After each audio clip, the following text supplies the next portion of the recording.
ಚೆನ್ನಾಗಿದ್ರೆ ನಡ್ಕೊಂಡು ಹೋಗ್ತೀವಿ, ಇಲ್ಲ ತಳ್ಕೊಂಡು ಹೋಗ್ತೀವಿ, ಇಲ್ಲ ಈ ಗಾಡಿನಾಗ ಹೋಗ್ತೀವಿ. ರೋಡೇ ಇಲ್ಲ ಅಂದ್ರೆ ಅಂತಂದ್ರೆ ಕಾರಣ ಏನು ಹೇಳು, ಚೆನ್ನಾಗಾಗಲಿ ಅಂತ ಇಷ್ಟೆಲ್ಲ ಇದು ಮಾಡ್ತಾ ಇರೋದು. ಬುದ್ಧಿ ಹೇಳೋಣ, ಒಳ್ಳೇದಾಗ್ಲಿ ಮೂರ್ತಿ, ನೀನು ಚೆನ್ನಾಗಿ ಬೆಳಿಬೇಕಷ್ಟೆ. ಇಲ್ಲ ಏನಾಗ್ತದೆ, ನಮ್ಮದು ಬೇರೆ ಬೇರೆ ಕೆಲಸಗಳು ಒತ್ತಡ ಜಾಸ್ತಿ ಇರೋದು. ನಾನು ಒಬ್ಬನೇ ಎಲ್ಲ ಕಡೆನೂ ಹೋಗ್ಬೇಕು. ಏನು ಮಾಡ್ತೀವಿ, ಕೆಲವು ಸಲ ಲೇಟ್ ಟಿಕ್ಕಿ ಆನ್ ಮಾಡಿದೆ ಎಲ್ಲ ತಗೊಂಡು. ಸರ್, ಮೂರ್ತಿ ಅನ್ನೋರ ಬಗ್ಗೆ ನನಗೆ ನಮ್ಮ ಪಕ್ಕದ ಗ್ರಾಮದ ನಮ್ಮ ಸ್ನೇಹಿತರು ಸಹೋದರರಾದಂತಹ ಪ್ರವೀಣ್ ಅವರ ಮುಖಾಂತರ ನನಗೆ ಈ ಮಾಹಿತಿ ಬಂತು. ಅಣ್ಣ, ಈ ರೀತಿ ಅವ್ರಿಗೆ ಆರೋಗ್ಯದಲ್ಲಿ ಸಮಸ್ಯೆ ಇದೆ, ಸ್ಪೈನಲ್ ಕಾರ್ಡ್ ಪ್ರಾಬ್ಲಮ್ ಆಗಿದೆ. ಅವರು ಮುಂಚೆ ಎಲ್ಲನೂ ಕಷ್ಟಪಟ್ಟು ಕೆಲಸ ಮಾಡಿ ಜೀವನ ನಡೆಸ್ಕೊಳ್ತಾಯಿದ್ರು. ಇವತ್ತು ಈ ರೀತಿ ಸಮಸ್ಯೆ ಆಗಿದೆ ಅಂತ ಹೇಳ್ಬಿಟ್ಟು ನಮ್ಮ ಪ್ರವೀಣ್ ಅವರು ನನಗೆ ಹೇಳಿದರು.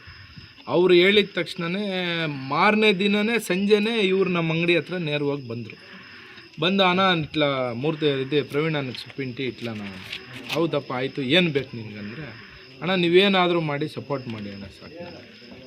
ಆಗ ಏನು ಬೇಕು ಈಗ ಪ್ರೆಸೆಂಟ್ ನಿನ್ಗೆ ಏನೇನು ಕಷ್ಟ ಇದೆ ಅಂದರೆ, ಅಣ್ಣ ಸಂಘದಲ್ಲಿ ಧರ್ಮಸ್ಥಳ ಸಂಘದಲ್ಲಿ 25,000 ಸಾಲ ಇದ್ದೀವಿ ನಾವು, ಆ ಸಾಲ ಕಟ್ಟಿದ್ರೆ ಸಾಕಣ್ಣ. ಒಂದು ಕೆಲಸ ಮಾಡಪ್ಪ, ಆಯಿತು, ನಾವು ಸಾಲ ನೇರವಾಗಿ ಅವ್ರಿಗೆ ಕಟ್ತೀವಿ ಅಂತ ನಾನು ಕ್ರಾಸ್ ಕ್ವಶನ್ ಮಾಡಿದೆ, ನಿಜನ ಸುಳ್ಳು ತಿಳ್ಕೊಬೇಕಂತ. ಹ್ಞೂ ಅಣ್ಣ, ಅವ್ರಿಗೆ ನೇರವಾಗಿ ಕಟ್ಟಿ ಅಂತ. ಆವಾಗ ಇದು ವಾಸ್ತವಾಂಶ ನಿಜ ಅಂತ ಗೊತ್ತಾದ ಮೇಲೆ ಆ 25,000 ನಾವು ಸಂಘಕ್ಕೆ ಕಟ್ಟಿ ಅವ್ರ ಸಾಲ ತೀರಿಸೋ ಬದಲು ಅದೇ 25,000 ರೂಪಾಯಿ ಅಮೌಂಟ್ನ ರೇಷನ್ ಐಟಮ್ ಆಗಿರ್ಬೋದು, ಅವ್ರು ಬದುಕಕ್ಕೆ ಏನು ಬೇಕು ಅಂಗಡಿ ವ್ಯಾಪಾರ ಮಾಡ್ಕೊಳಕ್ಕೆ, ಅದೇ ದುಡ್ಡನ್ನ ರೇಷನ್ ಐಟಮ್ ಮುಖಾಂತರ ಅವ್ರ ಅಂಗಡಿಗೆ ಕೊಡಿಸಿದ್ರೆ ಅವನು ಅದೇ ದುಡ್ಡಲ್ಲಿ ದುಡಿದು ಲಾಭನೂ ಮಾಡಿಕೊಂಡು ಅವನ ಜೀವನ ನಡೆಸ್ಕೊಂಡು ಸಾಲನೂ ಕಟ್ತಾನೆ ಅನ್ನೋ ಒಂದು ಉದ್ದೇಶದಿಂದ ಇವತ್ತಿನ ದಿನ ನಾನು ಅವ್ರಿಗೆ ಸಹಾಯ ಮಾಡಿದ್ದೀನಿ.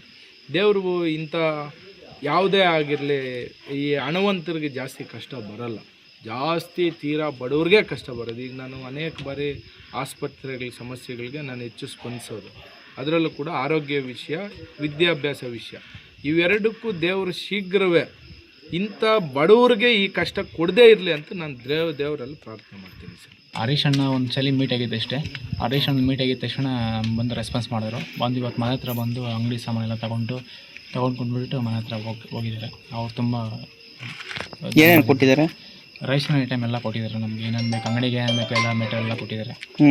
ಎಲ್ಲ ಕೊಟ್ಟಿದ್ದಾರೆ. ನಮಗೇನು ಸಮಸ್ಯೆನಿಲ್ಲ. ಅವರೆಲ್ಲ ನೋಡ್ಕೊಂಡು ಹೋಗಿದ್ದಾರೆ. ಇನ್ನು ಬೇಕಾದ್ರೆ ಇನ್ನು ಮುಂದಕ್ಕೆ ಏನು ಸಪೋರ್ಟ್ ಬೇಕಾದ್ರೆ ನಾನು ಮಾಡ್ತೀನಿ ಅಂದ್ಬಿಟ್ಟು ಭರವಸೆ ಕೊಟ್ಟಿದ್ದಾರೆ.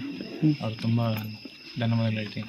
ಚೆನ್ನಾಗಿದ್ರೆ ನಡ್ಕೊಂಡು ಹೋಗ್ತೀವಿ, ಇಲ್ಲ ತಳ್ಕೊಂಡು ಹೋಗ್ತೀವಿ, ಇಲ್ಲ ಈ ಗಾಡಿನಾಗ ಹೋಗ್ತೀವಿ. ರೋಡೇ ಇಲ್ಲ ಅಂದ್ರೆ ಎಲ್ಲೋಗ್ತೀವಿ. ಫಸ್ಟ್ ದಾರಿ ಮಾಡ್ಕೊಬೇಕು ನಾವು ಜೀವನದಲ್ಲಿ.